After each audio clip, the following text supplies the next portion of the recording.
Oh.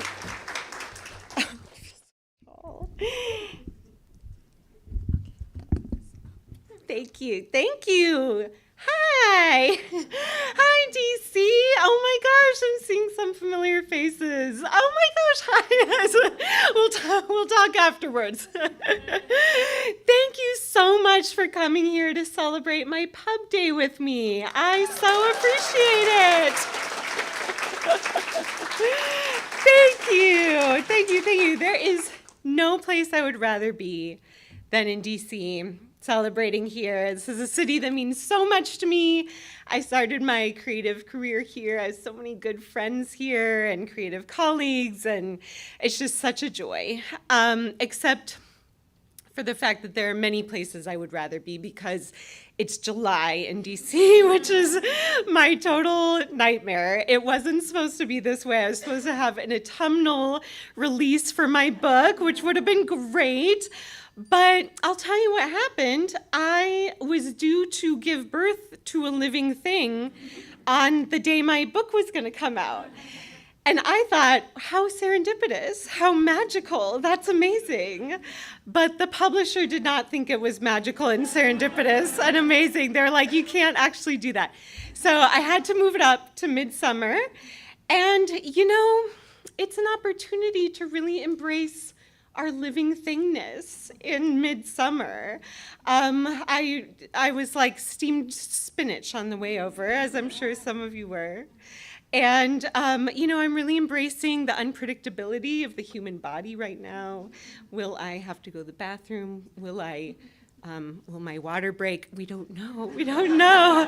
A very limited lung capacity also, but we're embracing it, right? Yes, this is what life is. So last time I was here speaking was in 2018.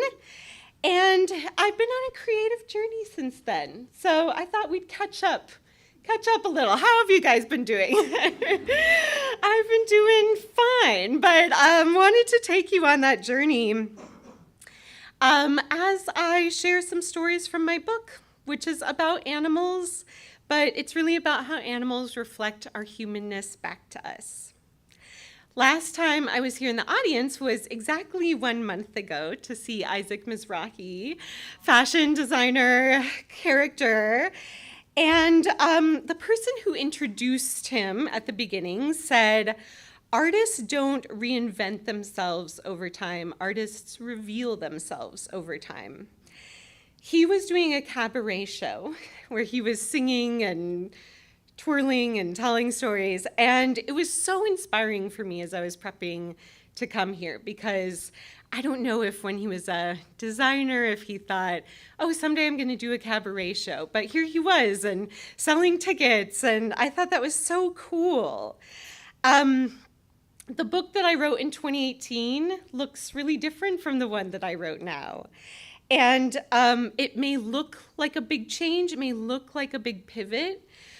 But actually, it was a return to a past self, pre-books, is actually a return to my blogging years on Blogspot, if anyone remembers those, where I had about 3 people reading and only 1 commenting, and I think they were a bot, but I was very flattered. So I didn't know when to reveal this part of myself, but I think now is the perfect time. And I'd like to take you on that journey to the point of releasing my book today from about 2018, bringing in some of the animals I was lucky enough to learn from during this research project, which mostly involved petting pigs and donkeys. We'll start with orcas. So I never set out to write a book about animals ever. I was at first trying to write a book about uncertainty, and then I realized I was certain how I felt about it. And so it was only about a paragraph long, and it was not a good paragraph, so I scrapped that. And then I started thinking about what's a topic that will never stop being interesting to me? And I thought, humans. Humans will never stop being interesting. This was during the pandemic. We were all kind of questioning what's going on with humans? What is our humanity? What's the meaning of our humanity? What is a human? How do we define ourselves? And that was a time when I was depressed out of my mind during the mid-pandemic lockdown in the epicenter, which was Brooklyn. And during that time, I was just, glued to my laptop all day. And I came across a link in a link roundup of a newsletter that I don't even remember subscribing to. And it was called "Concrete Tanks Are Torture for Social Intelligent Killer Whales." I thought, well, I got to click on that. That's the article for me. I have a vague connection to orcas. I grew up in Seattle, which is a place that kind of adopted orcas as their city animal, even though no one I know has ever seen one, but they're very beautiful and very flattering to us. And then I don't know if any 90s kid could make it out alive without seeing Free Willy, a very formative movie for me. So I have this vague connection to orcas. But the article, I was so right to click on it because it was so fascinating. It was about how whales kept in captivity in marine parks, so like the Sea Worlds of the world. The proponents and the people who work there will still say, look at this safe, wonderful life that we give this whale. It gets fed, it's sheltered, doesn't have, anything coming after it. It has no predators. Contrast a swimming pool to a life in the ocean. They would have to find food all day. They have to deal with their family members. Like, this is a lifelong spa day. This is so much better. But the problem is that whales are designed to live in the ocean, which is the most unpredictable terrain on the earth. Everything about them is designed for wild ocean life and within a community. Their whole bodies are built for hunting. Look at every part of the orca. It's to kill things. It's like an animal-sized bow and arrow, basically.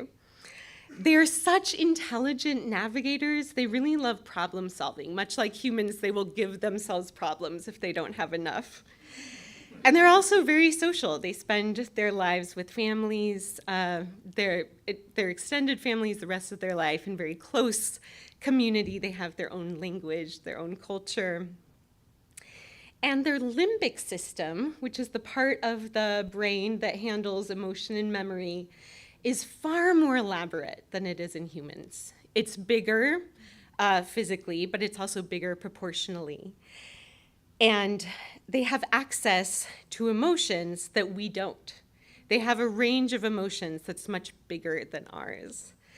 The article said that they have fancy brains. The brains are complex, cerebral, sentimental. They have multiple types of hearing, multiple types of perceiving. So to keep them alone in captivity without any meaningful stimulation is torture. And many of them end up self-mutilating, trying to end their lives, jumping out of the tank. Flash forward to me reading this in my little pandemic pod in front of my laptop. And I'm living in a big city where the luckiest among us, including me, can order everything they want, anything I could think of, straight to my door. There's no inconvenience in this life. I have access finally to all these New York restaurants where there's normally a big line, or you have to, pay cash, or all these barriers just to have a meal at a cool restaurant. And suddenly they have to deliver their food in styrofoam boxes like everyone else. We have museums, virtual tours of museums, virtual art performance pieces, ballets, all of that. We have virtual happy hours, which I could not stand after about a year. It's like, oh, wow, this is so great. We don't have to, go to a bar, figure out the receipt. Like, it just comes to us. It was like life on demand. And we were all so sad. Our brains may not be as fancy as orcas, but we too are built for wildness, adventure, and inconvenience. I was like dying to be inconvenienced at a certain point. We're supposed to feel dissatisfaction, longing, fear, and striving. In fact, we get so much pleasure and joy from striving that we will put obstacles in the way of what we really want so that we can keep working toward it, because that actually is what gives us such a good, satisfied human feeling. So that story started this book before it was a book, and the lesson really stuck with me in subsequent years as my relationship to creativity was really changing. This idea of orcas being confined in the name of safety made me start questioning, why do we think a sterile life is a good life, or sterile creativity that follows a brand is good creativity? One of my favorite quotes is from The Lion, the Witch, and the Wardrobe, and it says, "The lion is not safe, but he is good." We value keeping things tidy, away from risk. That's a very adaptive human behavior, but that's not where wild things thrive. And I very much believe that creativity is a wild, spiritual thing that thrives with risk and thrives out of a sterile environment. I realized that I was holding my own creativity captive in a sanitary routine. Instead of honoring it as the living thing that it is, it's meant to be wild, it's meant to evolve, it's meant to face challenges and to commune with others. It's meant to be in community, and I was keeping it isolated. So I thought I was supposed to keep it safe, but I was actually supposed to let it free, much like Free Willy jumping over the rocks.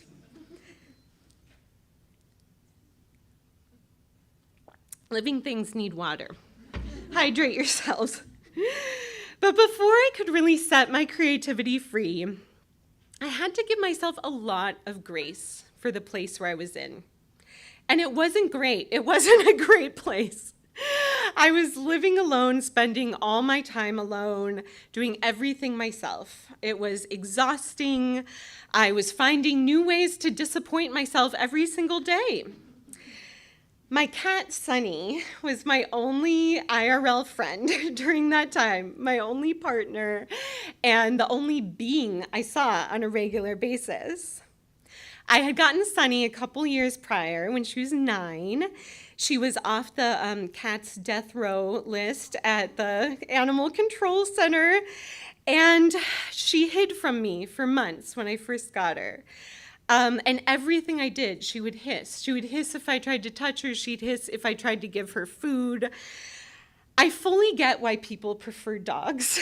I get that. She does absolutely nothing for my ego and does not care how I perceive her. She still expects me to feed her, which is interesting. It's interesting that she's just like a total pill, and yet she deserves to demand food. It's really inspiring. Yet, despite all the hissing and aloofness, everything she does is precious to me. By just existing, she is magical, and I wouldn't change a thing about her. I think she's perfect. She's not palatable to people. She doesn't care about them, but she's perfectly herself, and she's perfectly a cat. Cats in general are not super palatable to people. They've been domesticated for 10,000 years, which is like half a TikTok in the universe, in the scheme of the universe. Dogs have been domesticated for 130,000 years.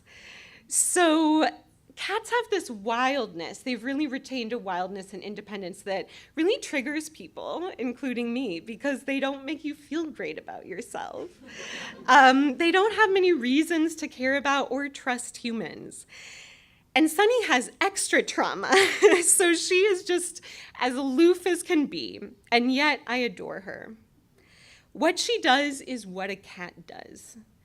And I realized from her that what I do is what a human does. I am inconsistent, I make mistakes, I react from past wounds. I have a large capacity for compassion. I also have a large capacity for aggression. And in all moments, like Sunny, I'm a valuable person, as is every living thing, valuable and worthy, as is. No matter how palatable or easily understood I am to others, it doesn't affect my worth or the worth of my creative output, living as an autonomous living thing on this earth. So during this time of shifting creativity and learning to accept myself as easily as I accept my little shelter senior hissing cat, I wondered if I should change careers. I thought this might be a good time to, let the art and writing go, be a new person. A lot of my, events were canceled and I was creatively blocked, just nothing was coming up. And I thought, okay, that's a sign to move on. All I was doing was just talking people's ears off about orcas. And I thought, God, there's gotta be like a different way to connect with people and express myself. So I thought maybe my career move should be a prison or hospital chaplain. And I can see where I was going with that because I had a very profound experience with a hospital chaplain as a patient myself. I really care about bringing humanity to places where there isn't much humanity or humanity stripped away. And in order to get on this career path, I had to do a required internship. I wanted the grittiest possible experience. I said, send me to Rikers, the super high security prison in New York. I wanted to connect with people different from me. I wanted totally out of my comfort zone, but still thinking I was like really good at it experience. But you don't get to choose where you have your internship. So I was sent to Lenox Hill Hospital in Manhattan, which is where Beyonce had her baby. And they have like string quartets playing in the recovery rooms and Chanel products. So I was thinking, too easy. Like, I've got this. I have been a hospital patient. I know what to say. I can like show them my illustrations. I can, have all these sage words lined up. But the patients didn't think that I was nailing it as much as I thought I was going to. And sometimes when I walked into a room, people would just cry. And I thought, that's not how this is supposed to go. I'm supposed to come in and say something mind-blowing, and then they're supposed to feel fine. It was very hard to resist trying to be this sage who had the answer, the thing to say. We all want to offer something in the middle of pain, right? It's very human to want to solve pain. But one day, my mentor, who was this amazing middle-aged rabbi in Birkenstocks or Blundstones with like a cool Japanese backpack and political pins, she showed me this little documentary called Buck. And it's about a man named Buck who was a horse trainer. And he had this revolutionary idea to listen to horses and follow their cues rather than to beat them up to train them. And that sounds so extreme, like, oh, okay, good idea, Buck. But this is an extreme version of something we do all the time, which is control the actions of others to make our lives easier. We do that with animals and we do that with people. Horses are really interesting because they've been domesticated a super long time, but they've also retained their very high sensitivity to their environment. They can hear a human heart 6 feet away. This is so beautiful. They're such good therapy animals because they reflect feelings back to humans. If you feel anxious, they feel anxious. If you feel mad, they feel mad. If you feel calm, they feel calm. If you feel safe, they feel safe. And for many people suffering from PTSD or other mental afflictions or just the human experience, people who might mask their emotions, suppress their emotions, as we all do from time to time, Horses can be truthful, can be truth tellers. They're very valuable in showing you to yourself, saying, this is how you feel. Likewise, chaplains are supposed to simply reflect back what is the truth. They're not supposed to have answers. They really shouldn't. If you ever come across one with answers, scoot away. Chaplains are there to witness and to bear witness to pain and tell the truth about what they see. In a hospital, everyone who comes into the room tells lies. There's doctors, nurses, family members, friends. They say everything will be okay. God has a plan. You'll be fine. This won't hurt. The chaplain is supposed to come in and bear witness and tell the truth when no one else is telling the truth. This is scary. I'm upset right alongside you. I don't know if it will be okay. You seem really anxious today. I don't know why this is happening to you. And it feels so good and refreshing to hear the truth. The truth isn't hyperbolic. It's not like the world is ending or your life will never be good again. The truth is also not sage saying, so it's not transcending reality to get a good soundbite. It's just the result of bearing witness.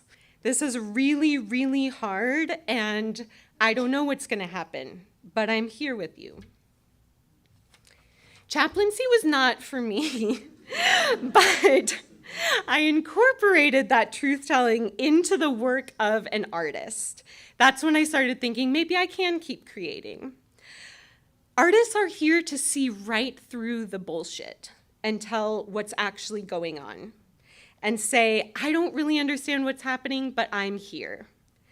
So I revised my creative mission statement to being a truth teller. Not someone with a hot opinion or an answer or the voice of authority or having a statement in mind, but simply reporting what I saw as a full-time witness, which is now my definition of what an artist is. And my icon for truth-telling and thus creative expression was another animal who came right to mind as soon as I knew I wanted to write about them, Coco the gorilla. Is anyone familiar? Coco was a diva. She was a star of the 80s. She was a gorilla born at the San Francisco Zoo. And she was rejected by her mother at a really young age. So she was essentially an orphan who was raised by her human zookeepers. And they did a little experiment on her to study gorilla communication. So they taught her how to sign. And apparently she was a prodigy at it, although I don't really know what the standards are for gorilla signing prodigies. It was kind of a mix of ASL and her totally own language. She invented her own portmanteaus, which is so cute. She would call like a ring a finger bracelet, or a brush a scratch comb, a mask an eye hat. A hat for eyes, and an artichoke was an apple nut ball. She was just so cute and so creative. So by the time she was around 7, full grown, she was chatting it up with all the zookeepers. She was meeting celebrities. She was like total star. Everyone wanted to meet Coco. And at that point, she really, really wanted a baby. She would communicate that very often to her keepers. She really wanted to be a mom. And she was put with a few different partners, and the mating didn't go well. It's hard out there, even for gorillas. And so alternately, she became obsessed with cats, as so many of us do when life isn't going the way we thought. And the zookeepers gave her a toy cat, and she saw right through it. She wanted the real deal. She's like, where's my actual cat? I know they're supposed to move, I think. So she finally got a kitten, and the kitten she named All Ball because it was like a little ball. It was very, very sweet. And through her affection and her nurturing for Albal, she landed the cover of National Geographic, and it became its most famous cover for many decades. I think Afghan Girl took over, but Coco was the cover girl star for many decades. And that's because the public was so enchanted that a gorilla could love this little creature. They thought it was very human-like. There was this assumption that the most human thing about Coco is her love and care for another species. How could she adopt this other species baby and take care of it? But then, shortly after the cover photo, Albal escaped and was hit by a car and died. Oh, I'm sorry. That seemed good. And when the zookeepers explained this to Coco, it was all through words. It was all through sign. And Coco responded with a couple signs that said bad, mad, upset, frown. But some trainers said she couldn't really understand death. She had never experienced it, and she might just be mimicking to the zookeepers what they say or what she thinks that they want her to say. So no one was really sure about her emotional response.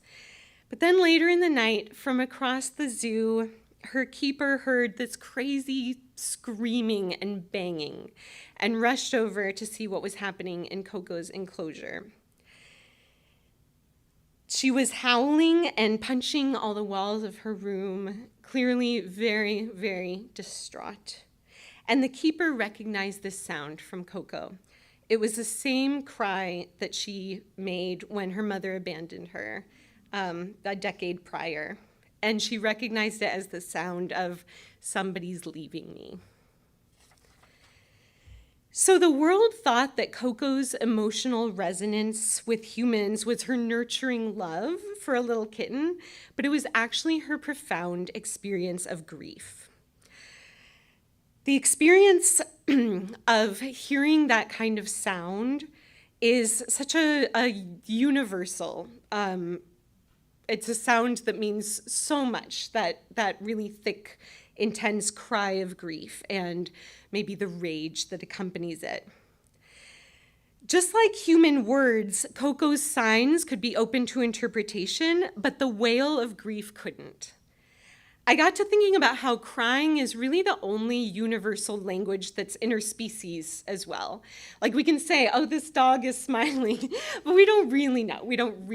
But it's unmistakable when a dog is in pain. This most primal sound is how we most viscerally and deeply connect with each other. When I'm all up in my thoughts trying to articulate an experience poetically or articulately, it's just, it gets stuck up here and it doesn't really convey what I want to say. But when I access my most essential emotions from the body and from the same place where that kind of grief sound comes from, that's when I say exactly what I want to say without self-consciousness. So to write this book, I had to really let the world break my heart. And I had to follow my cry or my laugh or anything that came from the belly rather than trying to get the words to fit how I was feeling. The word resonate, like I resonate with that, comes from a word meaning echo. And I think about hearing Coco's cries and hearing the cries of people in a city, on the subway, on the sidewalk. It's so primal that it almost feels like an echo of your own grief. You see yourself in that being when you hear that. My own work then evolved from starting in my brain to starting in my belly, looking for those universal body cues that follow what creativity has to say and maybe what some people need to hear. But people communicate and listen differently, right? We know this. And I started communicating differently.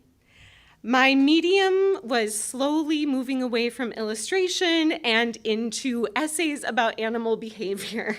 And I felt really self-conscious about that. And I didn't fully know what was happening, except it felt really good to me. I felt like maybe I was going to let people down, or no one's going to want to care what I have to say. I'm making a big mistake. The publisher will not know what to do with me. But my answers came from this wise living spirit that is creativity, that will not let you move on until you say what it wants you to say, and from the world of chickens. I did not mean to write about chickens at all. I really didn't have any profound interest in chickens. I was trying to write about donkeys, but I was staying at a donkey sanctuary, and the donkey pen was separated by this convention of chickens that I found myself in the middle of. It got tangled up with a bunch of chickens chatting. And it was my first time hearing chickens talk to each other. Have you ever had the pleasure of hearing them talk to? It's incredible. Most people do not appreciate this language, but it's clearly so sophisticated and complex and beautiful. And around this chicken convention was this farmhand who looked very weathered and tough, and one of those people who you don't know if he's 20 or 50, he could be anything. And he really, a man of few words, but he spoke chicken fluently. It was incredible. He could tell each individual chicken's cluck. He's like, that's Edna, or that's Dog. It's a chicken named Dog. And he would know what they were talking about. He's like, oh, they're talking about food, or they're looking for danger, or they're just kind of, gossiping, catching each other up. And I was thinking, man, this guy, he's probably not fluent in the language of big city, probably not fluent in the language of accounting or maybe politics, but he's fluent in chicken. And I so admired that specificity, especially during a time when I needed to learn that. I learned to really lean into my creative languages, becoming a no for many, so I could become a yes for others. And the more specific you are in your creative journey, or just your lived life, you'll actually find more belonging, counterintuitively. Chickens don't make sense to other animals, but they make sense to chickens. And my work may not fit its prior mold, and many people won't get it or like it, but I will make sense to my own group of chickens. And I just love watching creative people really lean into their specificity and their strangeness and create worlds for people who don't feel like they belong anywhere else. I feel like very weird and specific art speaks so directly to some people, not most, but some. And it's really, really valuable to create those worlds. I want to shout out a very large group of inspirations for this book who modeled career pivoting in a really graceful way and staying true to the path that creativity set them on, so that I could make my own path and not feel like it was a mistake, but a path toward becoming more of myself. Writing this book was such a joy. I really loved it, and I hope you can tell how much I loved it. It was such a project of a great affection for me, and every single chapter was just so, it just felt like pure love to write. Now that it's out, I'm being asked, what's the greatest lesson you learned from writing this book? Because everyone wants a one-sentence takeaway, right? They don't want to read it. They just want the one-sentence takeaway. And that's so tough because I love all my lessons equally. It's all my babies. But the overarching lesson that I kept learning through every single chapter was that animals don't exist to serve us. They are their own autonomous beings with their own personalities, their own types of intelligence, their own emotional range, and each one is totally unique and inherently precious. And as long as we see animals as something rather than someone, we can't make meaningful connections with them, and we're really missing out. And likewise, if we see humans in service to us and to our own goals and to our own opinions, and see ourselves as something rather than someone, we'll greatly suffer from lack of connection with both ourselves and with each other. Embracing my own animalness has helped me have so much more grace and sweetness toward my living, evolving body and self, since animals don't separate body from self. Their bodies are themselves. Note how we humans refer to our bodies as it. Even in self-care, I'm caring for it. I'm trying to do what it wants. You are not an it. And neither is a chicken, for that matter, and neither is any human. We are bodies built for change, for evolution, and we respond to creative inspiration through our bodies. So either this feels very joyous or this feels very restrictive. Our bodies know, they're so wise. And because I found all animals and human animals increasingly precious, I came to my most meaningful conclusion of all with this book, which is that I really love and trust humans. I hear all the time, humans suck. Oh, you're writing a book about animals? I love animals. I hate humans. Humans are garbage. But humans came out on top as my favorite animal while writing this book. We are so ridiculous and funny. We are so kind and so brutal, but we are at our best when we're fully embodied, which looks very animal-esque. It's like splashing through a pond or rolling down a grassy hill or connecting with the beauty of music or art or loving our community. And ultimately, I really trust humans because I know that we are inherently good, as animals are inherently good, and it's only when we ignore our living thingness that we cause suffering to ourselves and to others. I'm currently thinking a lot about AI, and which is not a living thing. I want to be very clear about that. But I'm pro-AI. I'm pro-openness to change, and that's because I really do trust humans. We didn't stop lighting candles when we got electricity. We didn't stop hiking when we got cars. We didn't stop cooking when we got frozen food. And that's because we really like human things. And when we lean into really liking ourselves and our humanness and stop saying that we suck all the time, that's just so hateful toward an entire species. And I wouldn't say that about any animal species.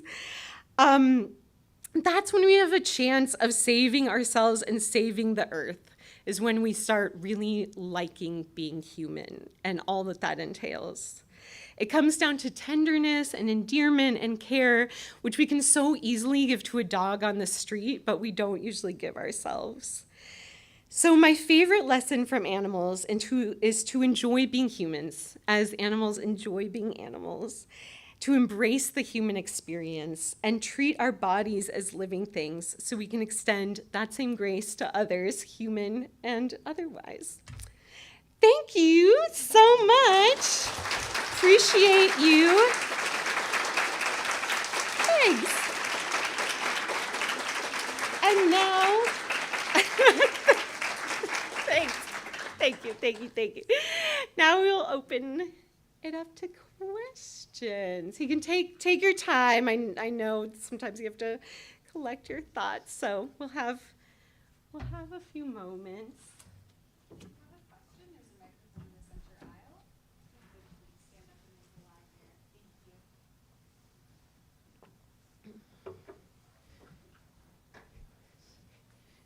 Hi, Jim.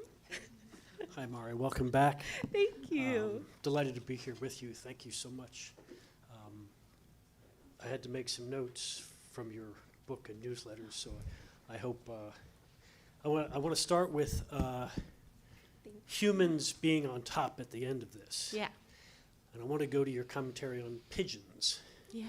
Wow, you did your homework. Well, I mean, how long has it been since I've seen you? So I want to have a chance to sort of get the big brain dump. You talked about them in the context of no longer being useful, unloved, unappreciated. And I couldn't help reflecting on the judgmental behaviors of human beings valuing one another or devaluing or undervaluing, and the whole notion of worth and worthiness. And so I guess you don't use this word in your newsletters, but it might be in the book. Humans are hugely judgmental, but I wonder if you came across this capacity for mercy that you either explored or want to explore or could explore that got you to the conclusion that you've just given us.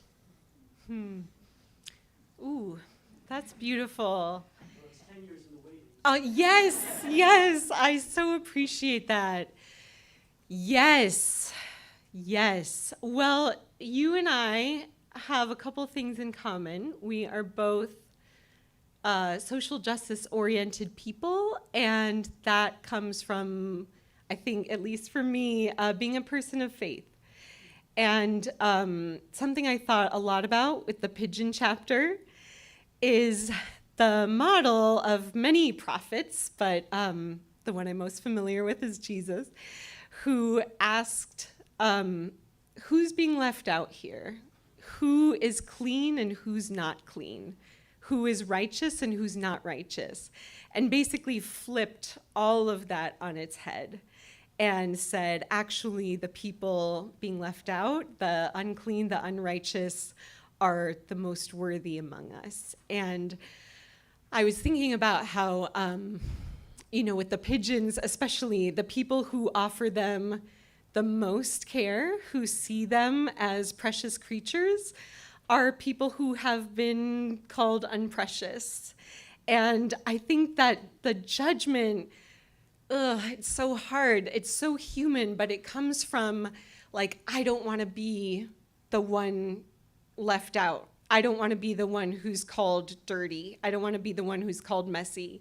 And so I'm going to pretend that I'm above that, and I'm going to follow the societal rules. But what's so cool about spirituality is that it messes all of that up. It says some people are the people you think are the most fancy and the most law-abiding sometimes are the least merciful, the least attuned to what God would want from us. And so I found, the places where I found so much mercy were from people who were not on the receiving end of it. And getting to observe them and watch as they embrace creatures who are also cast aside was such a beautiful spiritual lesson for me. And I think that's the only way that I can really trust humans and mercy is by having that that spiritual knowing that mercy and compassion are, the only important things. Thanks for bringing that up. Yes. Hi. It's a pleasure to listen to you fill this room with joy. And those of us who have lived here for a long time, I keep saying joy is resistance. Yeah.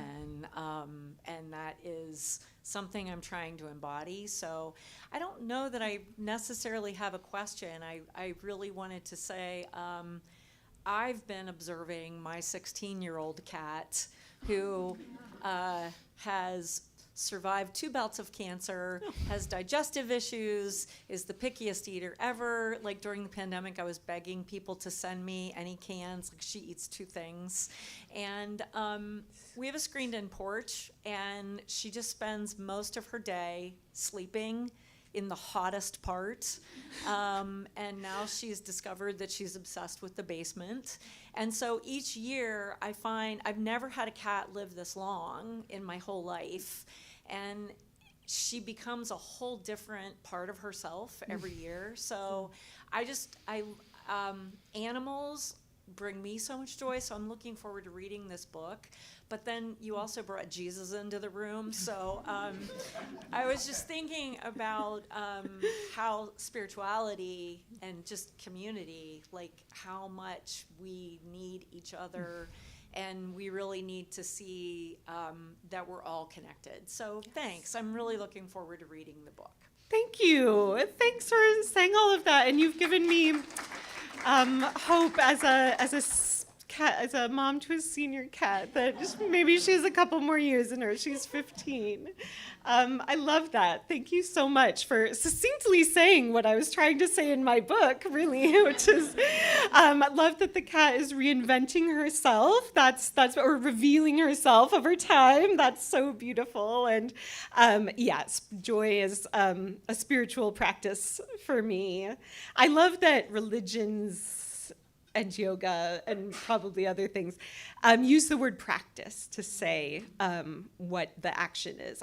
I'm a practicing Buddhist. I practice yoga because joy for me is a practice, and it's something that I take very seriously. So thank you. It's so lovely to see you in real life. My friends and I, we have quite a parasocial relationship with you. It feels like Great. through the internet. I welcome those. I'm curious about your creative process. It seems like when you're posting something on Instagram, it feels at least a bit more temporary. You can post a doodle and see how it lands, and how you've navigated the process of, I would imagine, maybe some perfectionism and kind of moving through, something that's going to be physically in print, and how you kind of balance your humanness and understanding that it's not going to be perfect, but also like putting yourself out there in a really solid way to potentially millions of people, even if it's on the internet or in print, and just how you kind of balance the creativity and perfectionism.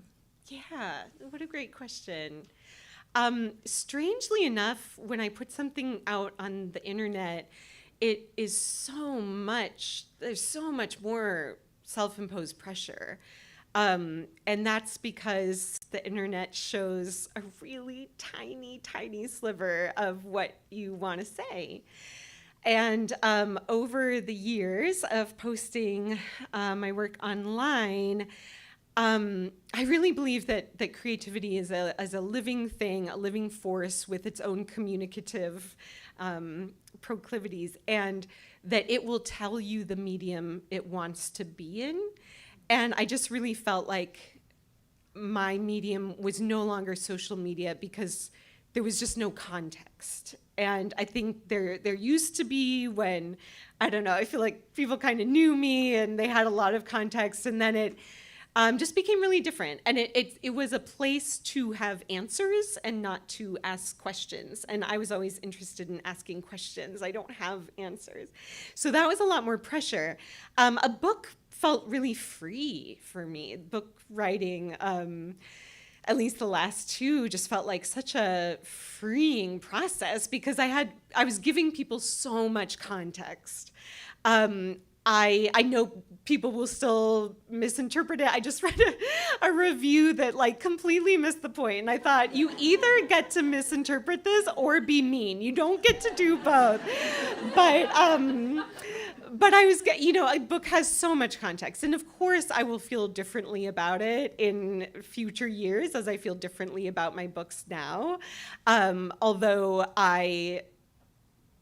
already I wrote this book like a couple years ago, and already I'm having that feeling of like, oh, did I write that? But what's so beautiful is it was a part of me, and I happily claim that, and happy to tell my past self that, she was in the right.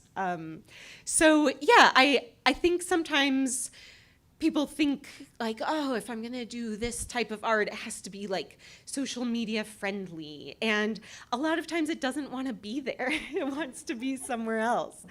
So listening to that, and the only way that I knew what was for social media and what wasn't is by making mistakes and feeling really yucky and crossing boundaries and thinking, oh, I didn't like that. So again, listening to the body's response to creativity, what feels free and joyous, and what feels restrictive is probably my best creative process at this point.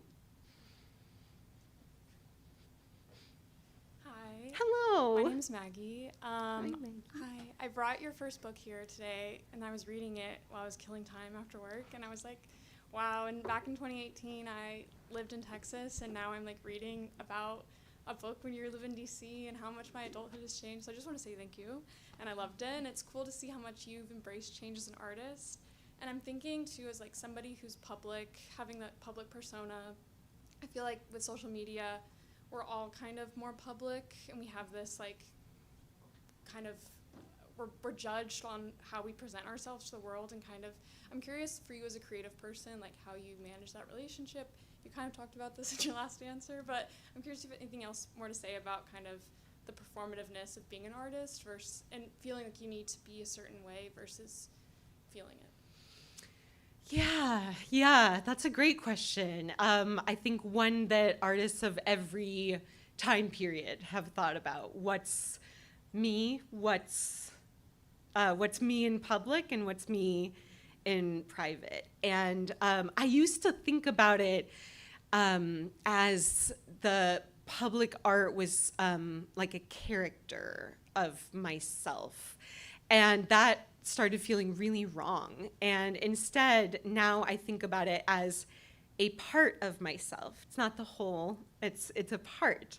And so revealing things over time, sometimes if you think about it like a pie, like sometimes there'll be a bigger slice and sometimes a smaller sliver, but it's all me, it's all authentic, which is, a word that seems very important in art right now.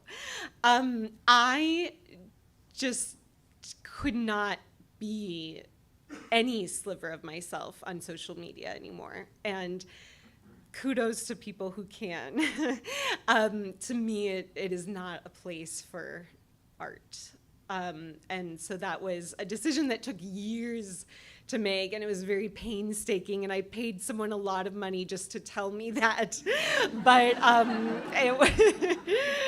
it wasn't. And so now, with a lot more context, writing newsletters, writing books, having a lot more words to explain the questions that I'm trying to answer, that's been really healing and feels just so like juicy and very much a part of me. But when I teach writing and people ask me about like sharing personal vulnerabilities, personal details, I say that my life is like a potato, and the art or the writing is like potato chips in a bag. So it's processed, it's art, it's something to be consumed.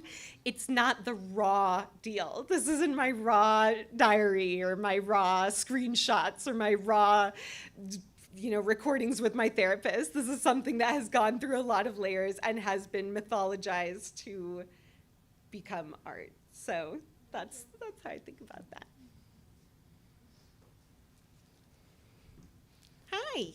Hello. Thank you for coming and speaking to all of us. Being in DC, things feel really sad right now, but also all the time. And so it is what it is. And I think you spoke to this a little bit when you were talking about the orcas. And I think what I want to know from you is, when you are having conversations with people or seeing things in the news that break your heart, how do you not kind of push them away or like just pass judgment and say, no thanks, I'm not going to engage with you, us versus them mentality? How do you avoid that and instead lead with love and grace, while also, I think, respecting yourself and your own views? Because like I struggle with, if I'm trying to be loving, I feel like I'm then letting myself down, like my beliefs down, and pushing them aside. And so how do you balance all those things? Yeah, I mean, that's the question, right? Yeah. That's the question. When I made the decision to really let the world break my heart, and that was a contrast to how I'd been operating before as a very highly sensitive person, an empath, and everything, so porous, just everything like coming into me all the time. I almost saw it, and I've tried to unpack this in therapy to no avail. I almost saw it as like a duty, like a self-flagellating duty to seek out like really hard stories and things and have an opinion on it. And like, I need to expose myself to this. And if I don't, then I'm, somehow like rejecting people I care about, or I'm, what a privileged position to be able to turn an eye. And the thing I realized is, yeah, I am privileged, and I'm going to use that to not be drained of my care. And so I like stopped reading the news, and that was a few years ago. And I feel like we've really like moralized keeping up with the news, but we were never meant to have this much information. We weren't. We were meant to care for our community. So I have been investing all my energy into hyper-local causes that I care about. And when I do that, when I'm looking at someone right in front of me who's suffering, that's when I can let my heart break, as opposed to get really rigid and feel like I have to have an answer. And, like that feeling that you're talking about of like, oh, does loving others like betray my own values? I think when we start asking that, that's like a time to step away, because we should always be having grace for others. And I don't think that is antithetical to having things that you care about. So like looking in the eyes of people who are suffering on the subway, as opposed to scrolling and seeing traumatizing images while I'm like also looking at, recipes. And it's just, that's not a way to live. It's not a way to love. So keeping it very hyper local, and really catching ourselves when we get into that place of like, oh, seeing both sides is somehow like rejecting our own selves. Like it's a beautiful human practice and privilege to get to listen to other people and say, I don't have all the answers. And loving someone isn't trying to get them on your side. It's trying to meet them where they are. And I think that's the most important thing we can be doing right now. So yeah, I get it. It's all very hard. But yeah, people right in front of us are the most important people right now, is what I think. And I go on that. Thank you very much.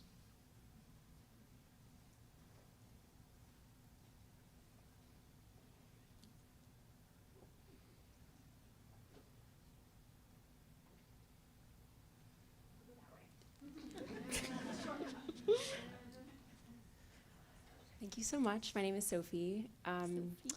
If you and the audience will allow me, I will ask a perhaps cliche question, but I can help contextualize it. I'd like to ask you about motherhood and your thoughts. The context I'd like to provide is that I know when I read this book, I'm not a parent, and I don't know if I will be a parent or not, but I am healing from my own childhood in lots of ways. I think a lot of people are. And I know when I read this book, I will contextualize it in the compassion, the self-compassion that I am relearning to teach, to give myself and to give others. And that's the inspiration that based on your talk today, that I expect I will read and learn in the book. And I'm wondering if you're thinking about that in the context of parenthood and in the context of, parenthood beyond parent-child, but community, but also more directly, the vulnerable period of someone's life when they're a child and when they have different brain development and when they're so directly impacted by such what might seem like so minor to some adults or to some other people are deeply impactful to babies with tiny brains. So I'm wondering if you have any either thoughts for yourself or for your life moving forward, but also just reflections you might have gleaned from your research and from your writing that you would be willing to share. Thanks for that. That's not cliche at all. That's a very intricate question. I hope to do it justice. One thing I thought about years ago, before this little thing was even anything in my mind, was the idea of, if I think about the person I hate the most, my greatest enemy, if I could hold them as a baby for a minute, how would it change? And since becoming pregnant, but maybe before then, I just started automatically seeing people as children all the time.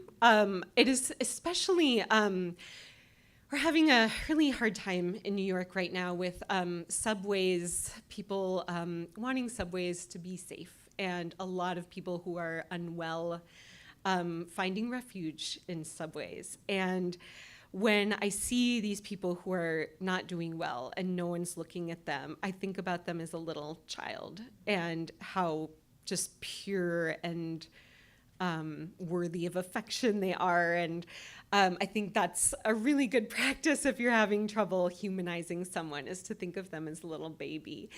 And now that I think about this little baby, it's like, oh my gosh, like, not just because you're mine, but because you're a person, like, you're so deserving of all the love in the world, and you're just helpless and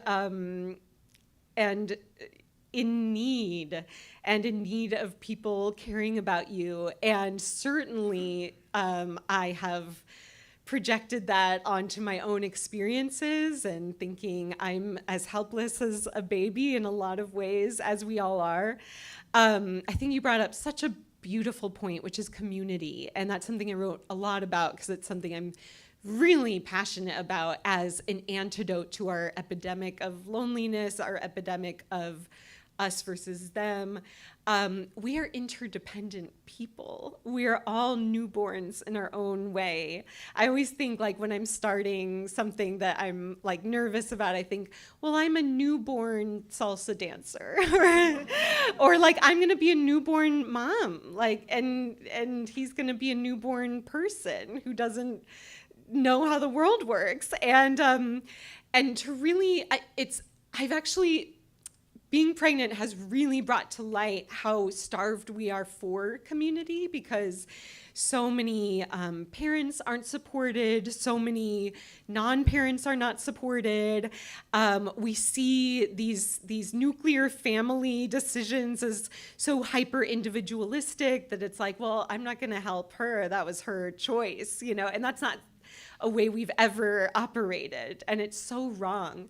But also I remember when I was single, being, that felt like a choice I was making, and therefore, I didn't feel that communal support that maybe that families got. So yeah, it's a whole kind of mess, but I think community is the answer to everything.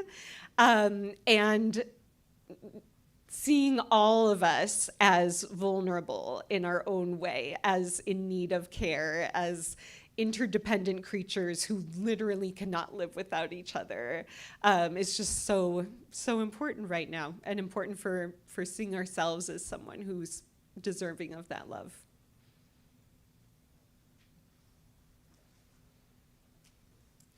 Hi, Mari. Hey. It's good to see you again after the retreat. So my name's Molly, and like Sophie said, I feel like it's been a hard few years for me. I was a little hesitant to come up in case I've become emotional, but that's okay. And it's human and it's animal. But the last few years have been hard, and I come from a family where we hold a lot of grudges, and it's been a lot of healing and a lot of like trying to learn to let go of things. Some like family relationships, a romantic relationship, most recently like a friendship. And I'm curious from your writing before, you've written a lot about relationships, and I'm really learning what it's like to let go. And I think, like you said, it's kind of a practice of letting go, in a way that like I'm cognizant of not trying to like hold grudges and like cancel people, because it's kind of like come from a very like scorched the earth father, which sometimes I want to do, and then oftentimes I realize that's not appropriate way of going about life. So I'm curious like what practices you've had in healing from relationships when it seems like there's an end, and a practice of letting go. Yeah. Oh, that's the other question of life. That's the question. It's so hard. It's so painful. It's so painful. It's so unnatural, I think. I always thought about this during breakups. Like, this is so unnatural to have like really intimate relationship and then it just ends and you're not talking to each other anymore. And I had a moment of knowing that my relationship with my dad was not sustainable in a communicative way. And he died before I got to change my mind about that, although I don't think that I would.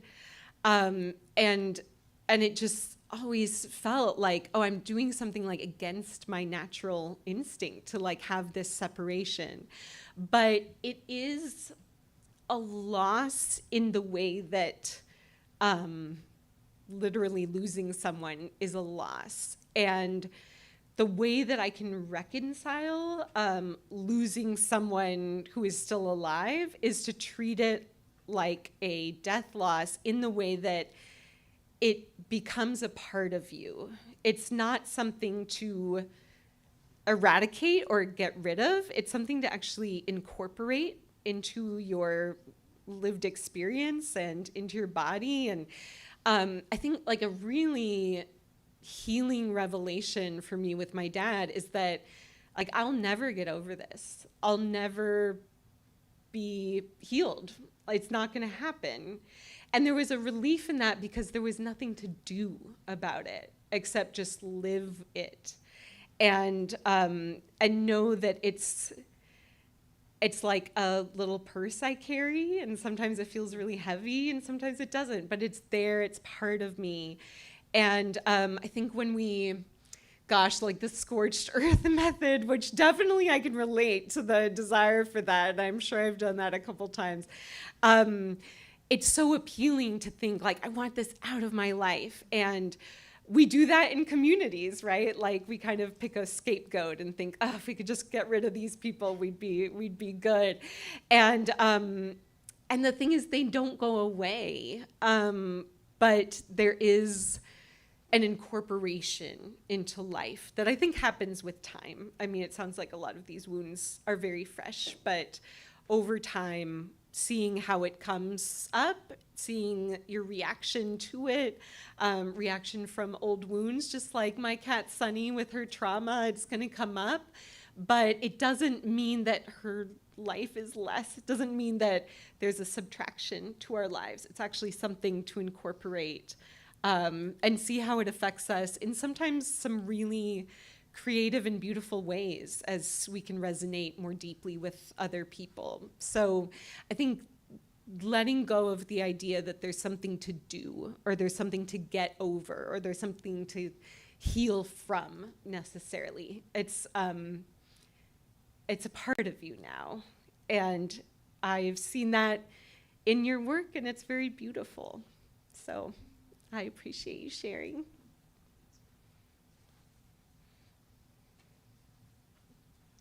Hi, Mari. Hi. So I feel like, I've been following you for a long time, and I feel like in a way, in my late 20s to now late 30s, I've sort of had like parallel life experiences with you and have really appreciated that. And like someone else said, I feel like my friends and I, we're always like sending some of things from your Substack or from your old illustrations to each other because they've always felt so relatable in our lives. And but like now, kind of as your life has changed, and a lot of what your work was about dating and heartbreak and grief related to that, but now I know that you're like kind of personal with your personal life, but now you are partnered and expecting a child and stuff like that. But I'm curious, and like something I notice in my own life when I am dating someone, my own like creativity I think changes, and I wonder if like what you've noticed for yourself about the creative process when you are single and feeling that grief versus like when you are fulfilled and joyful in a relationship, and like how those kind of things affect your creative process and the content you write too, or even like how this book kind of affected those relationships. Yeah, great question. Great question. Also, you matched the book cover, so that's really cool. Thanks for doing that. Yeah, I was just thinking about that question, actually, because there have been times when either I'm in a relationship or in a community, group of friends, whatever, where sometimes I feel so free to create and sometimes so restricted. And I think a really big part of my creative transformation was that in 2020, in this time when so much was changing in my brain and I was just like zapped of creative juices. I was in a relationship in which I was pretzeling myself to be someone else, and when you don't feel like you can be yourself with people, then you don't feel like you can be yourself creatively. I didn't put two and two together. Someone theorized that that's maybe what was happening, and I said, no, it's fine. But thinking about this really potent period after ending that relationship and ending this year that was so hard for me on so many levels, I remember like this feeling that my body had like half of me in it, and then as soon as I began feeling more free, it's like it expanded, and then I was a whole person again. I started getting all these ideas, and it was so cool. It was like, oh, there she is.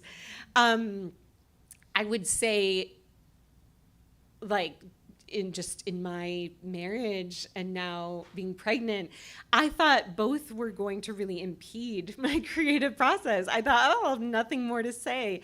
But because I feel so free, I'm like way more creative than before. And it's such again, like being very embodied and listening to bodily cues. I feel like I'm just more tuned into that than ever. And actually, like pregnancy, I always thought, oh, the creativity is going to stop there.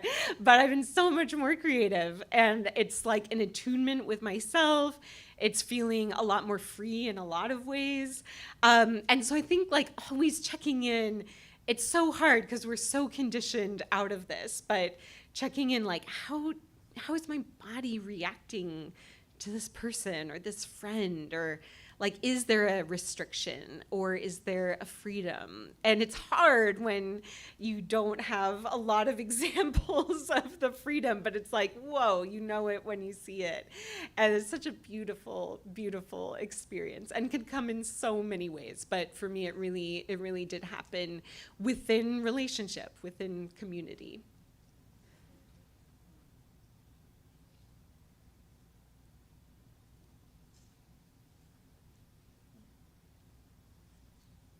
Hi, Tyler. Hi, Mari. Sorry, that was a long, dramatic walk. Back to the animals. Yeah. Oh, please. I'm wondering if you could talk a little bit about understanding animals as themselves. Like sometimes I think we try to understand animals as humans, as like we try to make them little humans. Yes. But I think you're aware of the sort of dangers in that, Yes.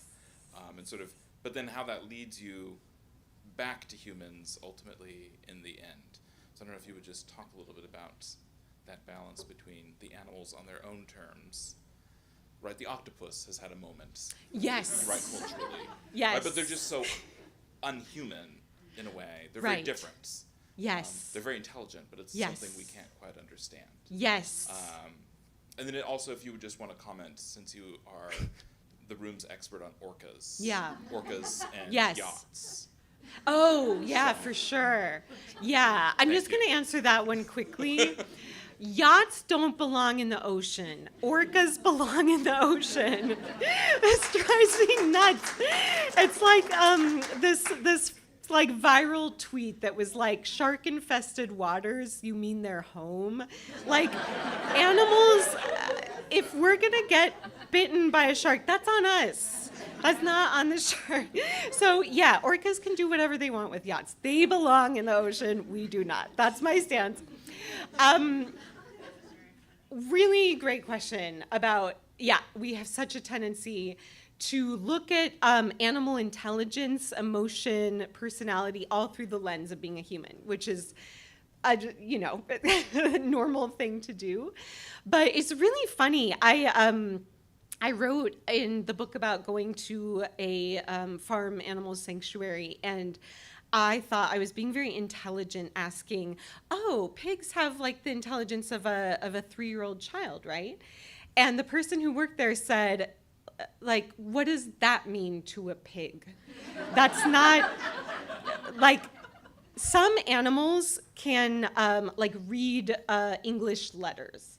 Does that mean they're more intelligent? No.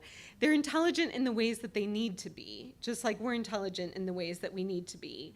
And I wrote about, like, if a squirrel was designing an intelligence test, they would hide something underground for 6 months and see how you do at finding it again. Whereas, like, most of us can't find our phones, like, most of the time. So they all have the intelligence for how they need to live. And that's a hard thing for us, thinking that we're as smart as animals, which by no measure are we. And projecting that, like, this is how an animal is valuable or deserves life or whatever. So a big thesis for me coming in is that humans, like the definition of a human, scientific, poetic, anthropological, by like any definition, is not animal. That's how we define ourselves. And that gets us into a lot of trouble, because when people are more in touch with their animal selves, i.e. their intuition, the more embodied, they're treated as less than human. And so I really tried in the book to think the opposite of what you're saying.